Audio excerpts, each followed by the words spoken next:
अस्सलाम वालेकुम dear students, I hope कि लास्ट लेक्चर आप लोगों को बहुत अच्छे से समझ आया होगा। आज हम लोग स्टार्ट करने जा रहे हैं सेंट्रीफ्यूगेशन। सेंट्रीफ्यूगेशन के बारे में आप लोग कहते हो कि जब कभी आप लोगों ने सॉलिड को लिक्विड से अलग करना हो बाय यूजिंग सेंट्रीफ्यूगल फोर्स, तो आप लोग इसको कहते हो सेंट्रीफ्यूगेशन। ठीक है, सेंट्रीफ्यूगेशन को कंप्लीट करने के लिए आप लोगों को एक स्पेसिफिक एक मखसूस मशीन चाहिए होती है जिसको आप लोग सेंट्रीफ्यूज मशीन का नाम देते हो। ठीक है, लेकिन इससे पहले हम लोग देखेंगे कि सेंट्रीफ्यूगल फोर्स या फिर रोटेशनल फोर्स क्या होती है। सेंट्रीफ्यूगल फोर्स एक ऐसी ताकत है जो कि कोई भी ऑब्जेक्ट जब गुलाई में हरकत गुलाई में सफर कर रहा है, यानी कि गोल गोल घूम रहा है, तो उस टाइम पे वो एक ऐसी ताकत को महसूस करता है जो उसको बाहर की तरफ खींचती है। बिल्कुल इस तरह से लाइक आप लोग बात करते हो कि आप लोग सेंटर में खड़े हुए हो। ठीक है, आपने एक धागे के साथ एक पत्थर को बांधा और आप लोग इसको गोल गोल गोल गोल घुमाते हो। ठीक है, अब ये जो पत्थर है ये बाहर की तरफ एक ताकत को महसूस करता है जो उसको बाहर की तरफ खींच रही है। और आप लोगों को ये कब पता चलेगा कि जब कभी आप लोग यहाँ पे खड़े हुए इस पत्थर के इस धागे को जब छोड़ दोगे तो ये पत्थर जो है वो हमेशा दूर जाकर गिरता है। कभी भी आपको इस मरकज के अंदर या फिर इस गोल दायरे के अंदर आपको गिरता हुआ नजर नहीं आएगा। इसका मतलब ये हुआ कि इस पत्थर को एक ऐसी ताकत बाहर की तरफ खींच रही थी जो वो महसूस कर रहा था। राइट, आप लोग ऐसी ताकत को सेंट्रीफ्यूगल फोर्स का नाम देते हो। यानी कि an object travelling in a circle, कोई भी ऑब्जेक्ट जो है वो गोल गुलाई में घूम रहा है या सफर कर रहा है, बिहेव्स एज, वो बर्ताव ऐसा करता है जैसा कि जैसे कि उसको वो एक्सपीरियंस कर रहा हो एन आउटवर्ड फोर्स, एक बैरूनी ताकत। राइट, ऐसी फोर्स को आप लोग सेंट्रीफ्यूगल फोर्स का नाम देते हो। अब सेंट्रीफ्यूगेशन को कंप्लीट करने के लिए हमारे पास एक खास किस्म की सेंट्रीफ्यूज मशीन होती है। ठीक है, सेंट्रीफ्यूगेशन को कंप्लीट करने के लिए तो आप लोग कहते हो इस मशीन के अंदर आप लोग स्पेसिफिक टेस्ट ट्यूब्स रखते हो, और ये जो टेस्ट ट्यूब्स हैं ये इनकी मखसूस होती हैं। ऐसा नहीं है कि आप आम टेस्ट ट्यूब्स को इस मशीन के अंदर रख दोगे, नहीं, ये स्पेसिफिक होती है और ये नीचे से पॉइंटेड होती हैं। राइट, आप लोग अगर इस साइड पे रखते हो तो मीन ऑपोजिट साइड पे दो आप लोगों को रखना लाजमी होती हैं। आप लोग जब इसके अंदर अपनी टेस्ट ट्यूब्स को रख दोगे, आप लोग इसकी रेवोल्यूशन यानी कि कितने टाइम में ये एक चक्कर कंप्लीट करे, यानी कि 1 मिनट के अंदर कितने चक्कर कंप्लीट करने चाहिए, इस रेवोल्यूशन पर मिनट को आप लोग सेट करते हो। आप चाहते हो कि 1 मिनट के अंदर 120 मरतबा घूमे, 60 मरतबा घूमे, यानी कि ये गोल गोल अपना चक्कर कंप्लीट करे। इसको आप लोग रेवोल्यूशन पर मिनट इसको सेट करते हो। और कितने मिनट के लिए घूमता रहे इसको भी आप लोग सेट करते हो, यानी कि आप लोग चाहते हो 10 मिनट के लिए, 20, 30, आधा घंटा, 1 घंटा, इतने टाइम के लिए। ठीक है, आप लोग उसको सेट कर देते हो। इसके अंदर अपना सैंपल रख दिया आपने और इसको बंद कर देते हो। मुकर्ररा वक्त के बाद जब ये रेवोल्यूशंस होना बंद हो जाएंगे, यानी कि ये रोटेट होना बंद हो जाएगा, तो आप लोग देखोगे कि आपके टेस्ट ट्यूब के अंदर सैंपल जो कुछ इस तरह का था अब इस तरह का नजर आएगा। लाइक पहले आपके सॉलिड पार्टिकल सॉल्वेंट के अंदर फैले हुए थे, और अब क्या है कि आपके जो सॉलिड पार्टिकल्स हैं वो सॉल्वेंट से अलग हो गए हैं, वो नीचे बैठ गए हैं और सॉल्वेंट आपका अलग हो गया है। अब आप लोग चाहो तो इस सॉल्वेंट को आप लोग सिरिंज की मदद से आप लोग अलग कर लो, डिकेंटेशन की मदद से अलग कर लो, या फिर कोई और प्रोसेस इस्तेमाल करके आप सॉल्वेंट को अलग कर लो और सॉलिड को अलग कर लो। राइट, ये चीज हो गई सेंट्रीफ्यूगेशन। अब आप लोग देखते हो कि सेंट्रीफ्यूगेशन को हम आप लोग फार्मेसी में कहाँ कहाँ इस्तेमाल करते हो, तो हाँ जी, हम लोग फार्मेसी फील्ड के अंदर इसको बहुत सारी जगहों पर इस्तेमाल करते हैं। आप लोग कहते हो centrifuge is also use to separate the components of the blood in the blood banks, यानी कि आप लोग ब्लड बैंक्स में ब्लड के कंपोनेंट को, मुख्तलिफ कंपोनेंट्स को अगर अलग करना चाहते हो तो आप लोग इस सेंट्रीफ्यूगेशन का इस्तेमाल करते हो। लाइक प्लाज्मा, सीरम, आप लोग उनको अलग करना चाहते हो तो आप लोग कहते हो आप लोग इसका इस्तेमाल करते हो सेंट्रीफ्यूगेशन का।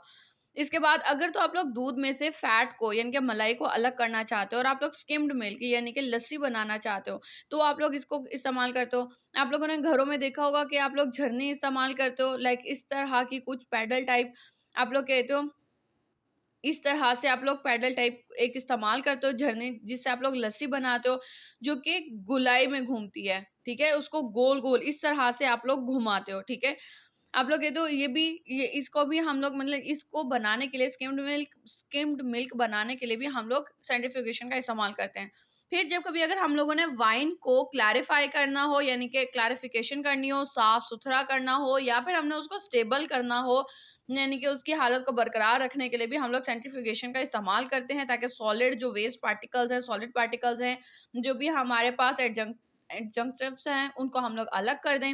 राइट, इसके बाद हम लोग कहते हैं कि अगर हम लोगों ने यूरिन कंपोनेंट्स को अलग करना है या फिर ब्लड कंपोनेंट्स को अलग करना है इन फॉरेंसिक और रिसर्च लैब, यानी कि जांच पड़ताल वाली लैब्स के अंदर अगर हम लोग चाहते हैं कि यूरिन कंपोनेंट्स को हम लोग अलग अलग कर दें या फिर ब्लड कंपोनेंट्स को अलग अलग कर दें, तब भी हम लोग सेंट्रीफ्यूगेशन के अमल को इस्तेमाल करते हैं, राइट। सेकेंड टॉपिक है हम लोगों का क्रिस्टलाइजेशन।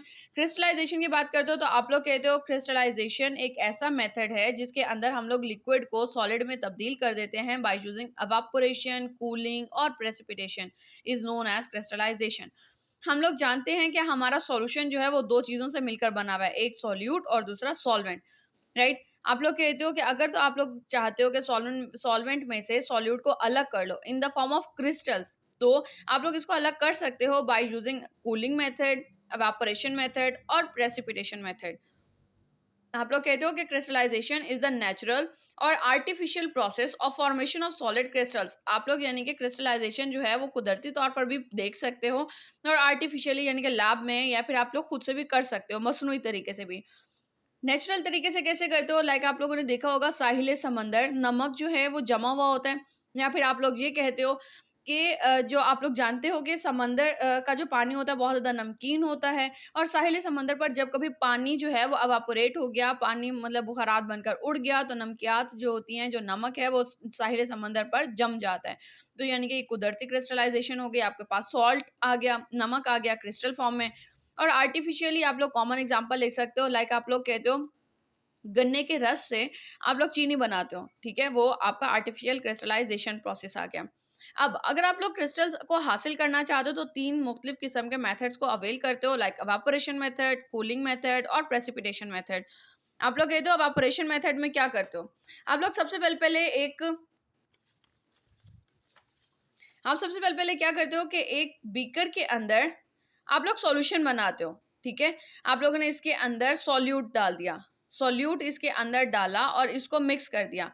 फिर इसके अंदर इतना ज़्यादा सॉल्यूट डालते हो कि मिक्स होना कम हो मीन बंद हो गया। आपने इसके अंदर सॉल्यूट डाला, हल हो गया, फिर दोबारा से सॉल्यूट डाला, हल हो गया। इतना डालते रहो कि इसके अंदर जब आप मजीद सॉल्यूट डालो तो यह हल ना हो सके। फिर आप लोग क्या करते हो, इसको आप लोग फ्लेम देते हो, ठीक है। आप लोगों ने इसको फ्लेम पर रखा, आपने फिर इसके अंदर मजीद सॉल्यूट डाला और ये क्लियर सॉल्यूशन बन गया, फिर सॉल्यूट डाला, फिर क्लियर सॉल्यूशन बन गया। इतना करो कि सुपर सैचुरेटेड बन जाए, यानी कि हीट देने के बावजूद इसके अंदर जो सॉलिड पार्टिकल्स हैं वो हल ना हो सकें, राइट। आप लोग कहते हो कि आप लोगों ने इसको फ्लेम दी और इसके सार का सारा फिर अब क्या होगा कि अब आप लोगों ने अब वो जो सुपर सैचुरेटेड सॉल्यूशन था, अब आप लोग इसको फ्लेम देते हो और क्या होगा कि सॉल्वेंट जितना भी है वो अवापोरेट हो जाएगा, और ये जो आप लोगों के क्रिस्टल्स अंदर मौजूद थे ये आपके पास मीन प्योरीफाई हो जाएंगे, यानी कि क्रिस्टल्स आपके पास बाकी रह गए और आपका पानी जो जितना भी था वो अवापोरेट हो गया, राइट। इस प्रोसेस को आप लोग कहते हो अवापोरेशन मेथड। इसको अगर पढ़ना चाहो तो आप लोग कहते हो in this method the temperature of the liquid raised, आप लोग लिक्विड के टेम्परेचर को बढ़ा देते हो। यहाँ पर अब लिक्विड हमारे पास कौन सा है, हमारे पास लिक्विड है सुपर सैचुरेटेड सॉल्यूशन, यानी कि ऐसा सॉल्यूशन जिसमें हम लोगों ने सॉल्यूट को इतना हल किया कि वो हल होना बंद हो गया, ठीक है। यानी कि हमें क्लियर सॉल्यूशन नहीं मिला था, उस टाइम तक हम लोग उसके अंदर सॉल्यूट को ऐड करते रहे। ऐसे सॉल्यूशन को अब हम लोग हीट कर रहे हैं, टेम्परेचर बढ़ा दिया है, तो हम लोग जब टेम्परेचर बढ़ा देंगे तो सॉल्वेंट सारा का सारा बुखारात बनकर उड़ जाएगा, और क्या होगा, so finally we get the crystals, solid crystals, right. Next method हमारा कौन सा है, नेक्स्ट मेथड है हमारा कूलिंग मेथड। कूलिंग मेथड में हम लोग क्या करते हैं, अब हमारे पास सुपर कूल कर देते हैं अब हम लोग अपने जो भी हमारा पास सैंपल है, ठीक है। इसके अंदर हम लोग क्या करते हैं, हम लोग कूलिंग प्रोसीजर का इस्तेमाल करते हैं to form the solid crystals. इस मेथड को अमूमन हम लोग इस्तेमाल करते हैं ऐसे सैंपल के लिए या फिर ऐसे मटेरियल के लिए जो कि हीट सेंसिटिव होता है, यानी कि ज़्यादा दर्जा हरारत पर अपनी कुदरत खो देता है या फिर अपनी हालत को बरकरार नहीं रख पाता, थर्मोलेबाइल होता है। ऐसे ऐसे मटेरियल के लिए हम लोग कूलिंग मेथड का इस्तेमाल करते हैं, और इसके अंदर हम लोग क्या करते हैं कि हम लोग अपने मटेरियल को सुपर कूल कर देते हैं, यानी कि हमारा एक ऐसा मटेरियल जो कि जिसके अंदर बहुत ज़्यादा आपने सॉल्यूट पार्टिकल्स को आपने मिक्स किया हुआ था, ठीक है। अब आप लोग उसको कूल करते हो, ठंडा करते हो, तो क्या होगा कि आपके जो सॉलिड पार्टिकल्स हैं, जो सॉल्यूट जो हैं वो क्रिस्टल बनना स्टार्ट हो जाते हैं, और फिर बाद में आप लोग उसको छान के आप लोग उसको अलग कर सकते हो। इसके कॉमन एग्जांपल आप लोग बिल्कुल आप इसकी ले सकते हो कि लाइक जैसे मार्केट में फेक हनी मिल रहा होता है, यानी कि जो जाली जो खुद से बनाए हुए हनी होते हैं, शहद होता है। आप जब कभी ऐसे शहद को फ्रिज में रखते हो, ज़्यादा उसको टेम्परेचर उसका बहुत ज़्यादा कम हो जाता है, तो आप लोग देखोगे कि वो जो नकली शहद होगा उसके अंदर चीनी जो है वो जमना शुरू हो जाता है, जबकि असली शहद जो होता है वो कभी भी जमता नहीं है, ठीक है। आप लोग कहते हो वो जो चीनी उसके अंदर वो जो चीनी की मिकदार बहुत ज़्यादा जो डाली हुई है उसको जिसने उसको गाढ़ा किया हुआ है, आपके वो जो चीनी के पार्टिकल्स हैं, जो शुगर पार्टिकल्स हैं वो सारे जमना स्टार्ट हो जाते हैं फ्रिज में रखकर, राइट। वो मेथड आप लोग कूलिंग मेथड लेकर आते हो, राइट। फिर आप लोग कहते हो प्रेसिपिटेशन मेथड। प्रेसिपिटेशन मेथड बहुत कम इस्तेमाल होता है, लेकिन हाँ इसको इस्तेमाल किया जाता है। आप लोग कहते हो इस मेथड के अंदर हम लोग क्या करते हैं, पहले पहले तो अपने लिक्विड को कन्वर्ट कर देते हैं प्रेसिपिटेट्स में, जिनके छोटी छोटी से टुकड़ियों के अंदर या फटकड़ियों के अंदर। आप लोग कहते हो जैसे दूध फट जाता है, ठीक है, दूध के अंदर अगर आप लोग लेमन का ड्रॉप डाल दो, यानी कि लेमन जूस का नींबू का रस डाल दो, या फिर विनीगर डाल देते हो आप लोग, लाइक सिरका का 1-2 ड्रॉप डाल दो, तो क्या होगा, थोड़ी देर के बाद आपका जो दूध है वो फट जाता है। बिल्कुल इसी तरह से हम लोग अपने सॉल्यूशन के अंदर एक ऐसे सैंपल डालेंगे, ऐसा मटेरियल डालते हैं, सॉरी, सैंपल के अंदर हम लोग ऐसा मटेरियल डालते हैं जो कि इसको इन टुकड़ियों के अंदर तब्दील कर देता है, प्रेसिपिटेट कर देता है। प्रेसिपिटेट करने को आप लोग न्यूक्लिएशन का नाम देते हो, यानी कि प्रेसिपिटेट हो जाना, यानी कि हम लोग यहाँ पे क्या बन रहे हैं, हमारे क्रिस्टल्स बन रहे हैं, ठीक है। आप लोग चाहते हैं ना कि क्रिस्टल्स बन जाए, आप लोगों के क्रिस्टल्स तैयार हो जाते हैं, फिर आप लोग क्या करते हो, इसको छान लेते हो। आपने एक फनल रखी, फनल में आप लोगों ने फिल्टर पेपर रखा और उसके अंदर से आपने गुजारा, तो ये छन कर जो भी लिक्विड था वो नीचे आ गया और आपके जितना सॉलिड क्रिस्टल्स है वो इस फिल्टर पेपर के ऊपर आ जाते हैं। इसको आप लोग खोल लेते हो और फिर बाद में इसको ड्राई कर लेते हो। Okay, तो in this method the liquid is converted into precipitates. पहले पहले तो लिक्विड को प्रेसिपिटेट्स में आप लोग तब्दील कर लोगे and then separate out the solid material, और उसके बाद आप लोग सॉलिड मटेरियल को अलग कर लेते हो। It is very rarely used method of crystallisation. ये बहुत कम इस्तेमाल होने वाला मेथड है क्रिस्टलाइजेशन का, राइट। फिर अब हम लोग बात करते हैं कि application of crystallisation in pharmacy. हम लोग क्रिस्टलाइजेशन को फार्मेसी में कब कब इस्तेमाल करते हैं, ये इसके क्या इस्तेमाल आते हैं। तो हम लोग कहते हैं ये बहुत अहम मैकेनिज्म है, प्योरिफिकेशन मैकेनिज्म है, यानी कि खालिज करने का अमल है, used in pharmaceutical industries to get pure solids. जब हम लोगों ने जिस किसी ड्रग का सॉलिड फॉर्म में, मतलब कि खालिज हालत में हम लोग उसको हासिल करना चाहते हो, तो क्रिस्टलाइजेशन जो है वो एक बहुत अहम एक बहुत अहम प्रिंसिपल है जिसको हम लोग इस्तेमाल करते हैं। सेकेंड थिंग, पेनिसिलिन जी को हम लोग अगर सॉलिडिफाई करना चाहें, यानी कि ठोस हालत में हासिल करना चाहें, तब भी हम लोग इसको इस्तेमाल करते हैं। फिर जब कभी हम लोगों ने प्रोटीनेशियस ड्रग्स को सॉलिड फॉर्म में हासिल करना हो, तब भी हम लोग क्रिस्टलाइजेशन का इस्तेमाल करते हैं। प्रोटीनेशियस यानी कि प्रोटीन कंटेनिंग कंपाउंड्स, ऐसी ड्रग्स जिनके अंदर प्रोटीन्स मौजूद होंगी, ऐसी ड्रग्स को अगर हम लोग सॉलिड फॉर्म में ठोस हालत में हासिल करना चाहते हैं, तब भी हम लोग इस्तेमाल करते हैं। फिर हम लोग कहते हैं कि due to the crystallisation stability of the drug enhances. Crystallisation जो है जो स्टेबिलिटी को भी बढ़ा देता है, राइट। यानी कि आपकी जो भी ड्रग है उसकी हालत को बरकरार रखने का जो दौरानिया है उसको वो बढ़ा देता है, एनहांस कर देता है, ठीक है। कैसे कर देता है, जैसे कि आप लोग जानते हो कि मुख्तलिफ किस्म, अगर ड्रग के अंदर मॉइस्चर मौजूद है, ठीक है, अगर तो मॉइस्चर मौजूद होगा, तो आप लोग जानते हो कि मॉइस्चर जो है वो एक बेस्ट मीडिया है, ग्रोथ मीडिया है हमारे माइक्रो ऑर्गेनिजम्स का, और माइक्रो ऑर्गेनिजम्स हमारी ड्रग को या फिर हमारे मटेरियल को डिग्रेड कर देती है या डी नेचर कर देती है, ठीक है, यानी कि अनस्टेबल कर देती है। तो हम लोग क्या करेंगे, हम लोग उसके मॉइस्चर को रिमूव कर देंगे, ठीक है, और हमारी ड्रग जो है वो स्टेबल हो जाएगी। यानी कि क्रिस्टलाइजेशन से स्टेबिलिटी ऑफ हमारे प्रोडक्ट की वो एनहांस हो जाती है, बढ़ जाती है। फिर जब कभी अगर हम लोगों ने किसी भी चीज़ को प्योरीफाई करना हो, बात को रिपीट किया गया है कि अगर हम लोग अपने ड्रग को प्योरीफाई करना चाहते हैं, खालिज करने के मकसद से भी हम लोग इसको इस्तेमाल करते हैं, राइट। अच्छा, यहाँ पर मैंने एक एग्जांपल आप लोगों को बताई थी कि अगर आप लोग कभी शुगर को हासिल करना चाहते हो लाइक गन्ने के रस से, तो उसके अंदर आप लोग 2 मेथड्स को इस्तेमाल करते हो। नंबर 1, आप लोग इस्तेमाल करते हो एवापोरेशन मेथड, यानी कि गन्ने के रस का पहले आप लोग उसके गन्ने के रस को आप लोग हीट देते हो, ठीक है, जिसके अंदर शुगर कंपोनेंट्स मौजूद हैं। आप लोग उसको बहुत ज़्यादा उसको फ्लेम पे रखकर उसका सॉल्वेंट सारा आप लोग एवापोरेट कर देते हो बहुत ज़्यादा। फिर बाद में आप लोग उसको क्या करते हो, मीन बिल्कुल आप लोग उसको जला नहीं देते हो, आप लोग उसके उसके सॉल्वेंट को बहुत ज़्यादा आप लोग एवापोरेट कर देते हो, और उसके बाद फिर आप लोग उसको कूलिंग पर रख देते हो, राइट।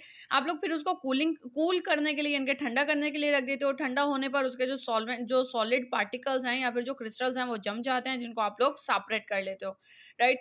मजीद उसके आगे और भी बहुत सारे प्रोसेसेस आते हैं जिनको आप लोग अवेल करके फिर आपके पास फाइन शुगर की सूरत में आपके पास आती है, राइट। यानी कि आपके पास चीनी जो है वो फाइन हालत में आती है। उसके लिए आप लोगों को मजीद बहुत सारे प्रोसेसेस को फॉलो करना पड़ता है, राइट, आज का आप लोगों का टॉपिक यहीं तक ही, ठीक है। आज हम लोगों ने क्रिस्टलाइजेशन को भी पढ़ा था और इसके साथ हम लोगों ने पढ़ा सेंट्रीफ्यूगेशन के बारे में, ठीक है। नेक्स्ट टाइम हम लोग इंशाल्लाह डिकेंटेशन और दूसरा टॉपिक स्टार्ट करेंगे। उम्मीद करती हूँ कि आप लोगों को लेक्चर समझ आया होगा। अगर आप लोगों को समझ आया है तो काइंडली लाइक दिस वीडियो, और अगर अभी तक आप लोगों ने सब्सक्राइब नहीं किया तो kindly subscribe this video. Thank you so much.